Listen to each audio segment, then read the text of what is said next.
Welcome to the Putnam County Foundation Scholarship Application video that we have put together, hopefully, for you senior students and parents that are looking at the Putnam County Community Foundation Scholarship Application and wondering how that goes about in the process. It's an easy process to go through, but it's always helpful to be able to see it. In the past, we've always done a night that we go through that process with you, and we're gonna try something new this year. And this video is to allow for that and to give you the opportunity to be able to see that before you go to it. We're still gonna have a night, December 16th, from 7 to 8 o'clock, where you have the opportunity to be able to come into to South Putnam to the computer lab. Myself, Brian Gardner, and Kristen Hendrick, and Heath Pruitt will be in the school that night to help you with any questions you may have about the Putnam County Community Scholarship and that foundation and how that process works. But what I'm hoping from this video is it gives you the tools that you need to be able to do this at home. And if you need extra help, then we're always here for you at any point in time. So I'm hoping that this is what this will do for us. It'll create a great thing. As we start the process, first thing that you got to make sure you do is once you get to this, just go onto the South Putnam High School website and then click onto the high school right there, the South Putnam site. Go to More, the links, and then go to Student Center. That gets you to our homepage, the counseling homepage. It's a great page of resources for us. We've done a lot of great things with that.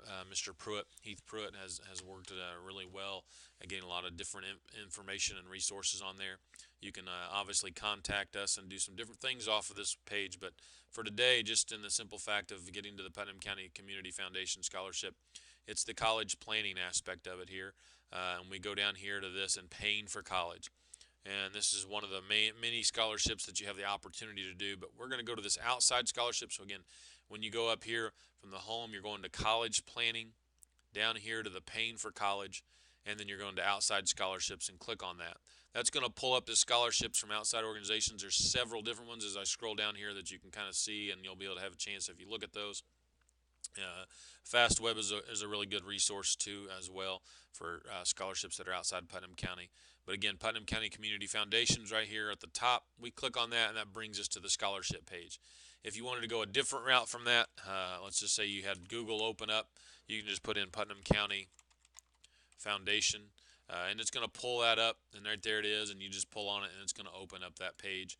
And again, this is a little different page. This is the front page. You go to scholarships here and then the application and forms, and it brings you back to that same page that we were on. And so that gives you just an opportunity there if you went to that scholarships page. So you're in this scholarship page. It's the application forms. One of the places I'll take you to here as well, there's a tips and resources, kind of nice little things that kind of give you some different ideas. FastWeb is on there, and the Indiana College Cost Estimator. It's a great aspect for you to go to if you're just trying to see how things are. But that's the tips and resources. And then this Community Foundation Scholarships. This is a great resource to be able to see what scholarships are actually offered before you go into the application. But you click on that application and it gives you all the different ones. As you can see, it's just a page. You can print this out. It works very well for you. It's an online application, but here's one that's submitted by. You got to make sure it's submitted by January 8th, 2016. So when we come back from Christmas break, it'll be eligible. First page there that you go to that has the scholarships on it, as you can see, is general scholarships up here. These are just general ones. A Greencastle student, a North Putnam student, any student can actually apply for these. It's not specific to South Putnam, but it is specific to Putnam County. And so some of these, Evans Family Culver Academy Scholarship, maybe it's somebody that's going to go to the Culver Academy. There's the Cindy and John Hannett Dental Scholarship. So if you're planning on being a dental hygienist or going into dentistry, this might be a scholarship that you may look for. There's the Lilly Endowment, which is the one that everybody is familiar with and knows how that process works. But the Lilly Endowment is a very competitive scholarship. Most of the time, it's only your top 10% students that are involved in that, just because of the GPA and the rigor that goes along with that. But anybody's eligible as long as you fulfill those requirements for admission into those things. Typically, as you can see, it's an academic honors diploma. It's at least an unweighted GPA of 3.8, and you go through that process. The Lions Family Scholarship is another big one that they have there, and it's for a 2-year scholarship, $10,000 per year. And some of our students have got that one in the past as well. And there's some other different ones along the way as you can kind of read through theirs. I'll read through those. I won't read through every one of them, obviously, for you. There's some 4-H scholarships if you're in the 4-H. That's an opportunity. Then there's the Cloverdale scholarships, the Greencastle scholarships, the North Putnam scholarships that are just offered for those schools, and then ours. And that starts with our South Putnam High School ones. And we have the Becky Brothers Service Scholarship that's awarded up to $650. The Bell Union Alumni Scholarship, $900. The Fillmore Alumni Association Scholarship of $1,200. The Puckett Family Scholarship's $1,000. The Reelsville Alumni Scholarship is $2,500. And then the South Putnam High School Scholarship's a $500 reward, along with the Zeller Marie Tabor Thomas Endowment Award, and that's an $800 scholarship. There's some college specific, so if you're planning on going to Purdue, those two are big ones. The Barbara and Edward Brookshire Purdue Scholarship and the Purdue Club of Putnam County Scholarship. Allows you to do that. And again, these are all from, you have to be a Putnam County student to be able to do that. And then there's some college selected ones. So if you're planning on going to a certain college, Ivy Tech, DePaul, that's some that are in here, and then other colleges and universities. And depending on where you're deciding you're wanting to go to, that's an opportunity for you to look through. That's some information for the Putnam County Foundation that you can look at. And then, as I said, this is a printable document. You can print that as I go back up here to the top, so you can just kind of see that that's just the front page of it as you go through that process. So once you've gone through that process on the application itself and look through that, then it's the actual time to start the process of going to the actual application itself. So as you can see, we're going to go right there, and the scholarships page as it was, the foundation that's up here, that's just that PDF, and we're going to go up, find the scholarships that are there, scholarship application and forms, and click on that. That gets us to that page that actually has the scholarship application part. You can click on the icon here or the words, either one of them. I'm going to click on the icon, and it gets us to the actual application phase. For your son or daughter, they're going to need to create a new account. Once they create that a new account, it's just putting in their first and last name, their date of birth, the login ID, the password, and to confirm those password stuff. And then you're just going to submit, and then they'll send you a login, and you're able to log in. I've already created a login, so I'm just going to go ahead and put in my email address that I used.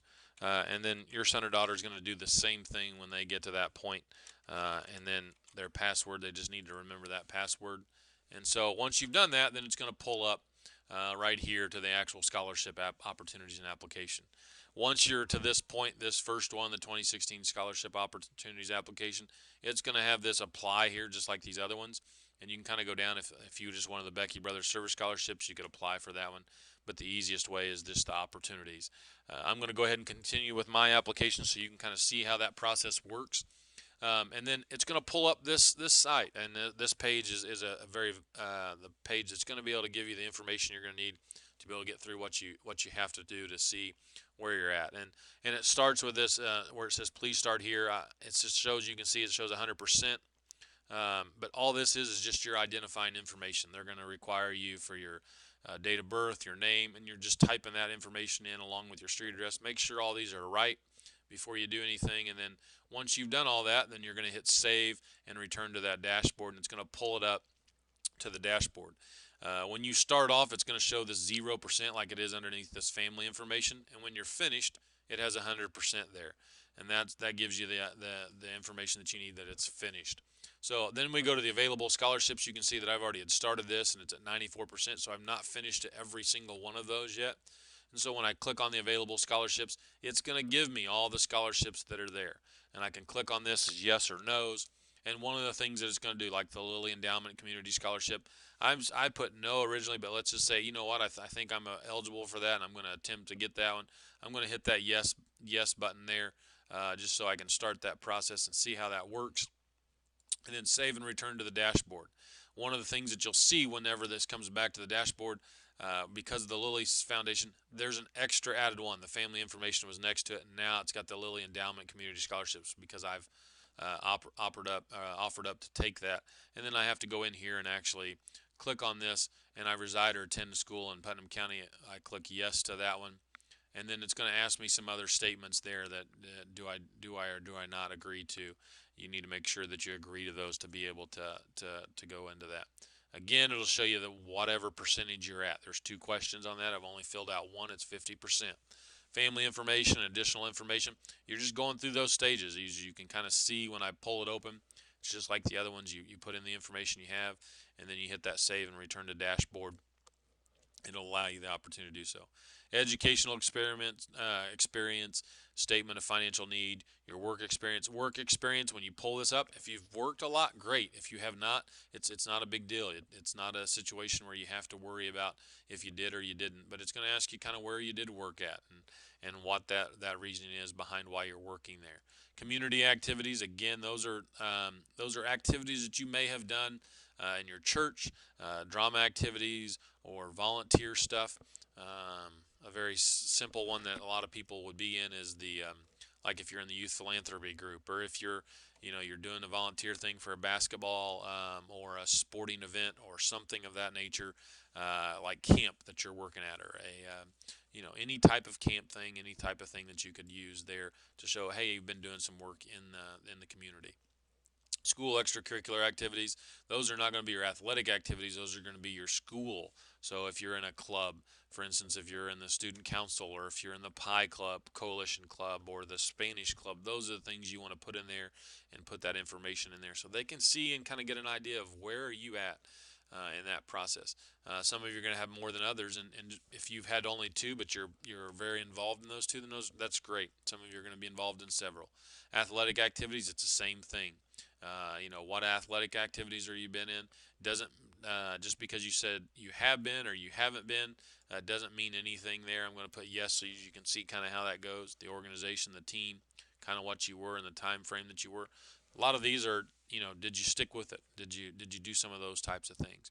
Academic awards and accomplishments is the same type of thing.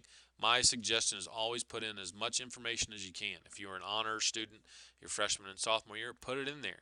If you got that certificate and you went through that program, put that on there. Anything that you can do is going to be beneficial for you and helpful for you in that process. College university information. When you go to this, it's just going to ask you. It just isn't telling you that if you decide you're going to do this or where you're going to go. First choice college. If you're determined, hey, I'm going to go to Purdue. The reason they want to know that is I'm going to go to Purdue at West Lafayette. And the reason for that is they're wanting to see if you've been accepted, or you're pending that, or you're currently attending it. And that's for them, for those Purdue scholarships, for them to be able to help you in that process along the way and what those financial needs are. Essays, I always say this every year, but sometimes students kind of necessarily don't listen sometimes, and I always tell the parents, but a lot of these essays, here's the essay, it's 700 words. Put it on a Microsoft Word document or a Google Doc or something of that nature where you can save it. Don't start typing in this box. Once you start typing in that box and something goes wrong with the computer, it could be gone forever. Use that Word document and then save it. Make sure you save a lot of time so that you don't wipe out 700 words of an essay that you've been working on all night. Make sure you save it. And then once you save that, then you can copy it from that Word document and then be able to place it in. It's not a hard task when you do that. The other thing is some of you might have already done some essays for some of your actual college applications. If you save those, which is a great thing to do, in all the applications for scholarships and those that you have to do essays for, save those essays, because you can use them for future dates, future times, and you can tweak some of them and change them to what you need. I've always said, whenever you're doing those essays, don't make it harder on yourself by having to reinvent the wheel. If you've already done some of the essay work, change it just a little bit to make it serve its purpose for that question or that answer that you need. And then there's some short answer essay ones that are 200 words. Do that again in Word. Make sure it's in a Word document or a Google Doc that you can save, and then you copy and paste it into this actual site. And then you can just return to the dashboard and it gets it there. But that essay part of it, you don't want to wait, and you don't want to procrastinate on that. You want your son or daughter to work very well on that and get through that. The request is, as I can show you here, this is the next part to this that you have to make sure that you do. And you can see the high school transcripts. Here's the email that's on here, bgardner@sputnam.k12.in.us. It's the last thing that they're going to ask for when they're needing these things, and it's an important part of it. But this, you click on the high school transcript, it's going to, want the request. It's going to tell you that it's been requested and the requested date. that you requested, and then it's going to say received. You will not see a received date there, and don't panic when you don't see that received date. The reasoning behind that is if I send out or the transcript right now, it does not have your 7th semester on there. So the first semester of your senior year, and they want to see that 7th semester. So we always wait until after Christmas break to be able to do that. And the Putnam County Foundation knows that and understands that, and they know that we'll get them to them as soon as we can. The letter of recommendations, this is one of those you want to get to them early. You want to get to those teachers and those people that you're going to want. Give them time to be able to give you as much information for a letter as they can. And what you're doing is you're getting their email address, click that first letter recommendation, put that email in the person that you're getting it from, and then you're in good shape, and then they'll be able to send it. And you can always ask them, but my number one thing is don't get yourself in a position where you're at the last minute asking a teacher to do that for you, as when you do that, it puts them in a bad position. And then if you've already asked a teacher for it, go back to them. Go back to that same teacher. Most of the time they save them, and it's even easier for them to be able to do that because they've already gave you a letter of recommendation for something else. And then return to that dashboard and it shows it. And again, once these are at 100%, once everything's in there and you're done with all that, then you're going to go there and you're going to go up to that final review and submit. You got to select that and click on it, and it's going to ask you some different questions. At this point, it won't allow me to because I don't have 100% on all of them, and that's okay. But once you get to that, it's going to ask you for that information and for you to step through that process. Once you step through that process, then you're finished with the college application process itself. It's a great thing. It's easy to go through, as you can see. But if you do have questions on any of that, then feel free to contact us, myself, Brian Gardner, or Kristen Hendrick, and we can answer any of those questions to you as well. But along this process, we'll have the December 16th from 7 to 8. The lab will be open if you need any extra help or questions, or feel free to call us here at the high school, 653-3148, and we'll give you any information we can along that process and along that way for the Putnam County Foundation. And so I hope this video was beneficial for you as you go through, shows you the process of how you apply. Again, make sure that you apply before that January 8th, 2016 deadline. Allows you the opportunity to be able to get in time. I always tell students, do it earlier than January 8th. Don't wait till the very last minute in case something goes wrong there. As we all know, sometimes that tends to happen, but give yourself some extra time. I hope this again was beneficial for you. We'll have that date, December 16th from 7 to 8 o'clock if you want to come in and you have any questions about things, or if you want the time for the lab to be able to be used for any information that you may need for the Putnam County Community Foundation scholarship application process. Again, I appreciate your time, and I hope this was a beneficial video. Thank you.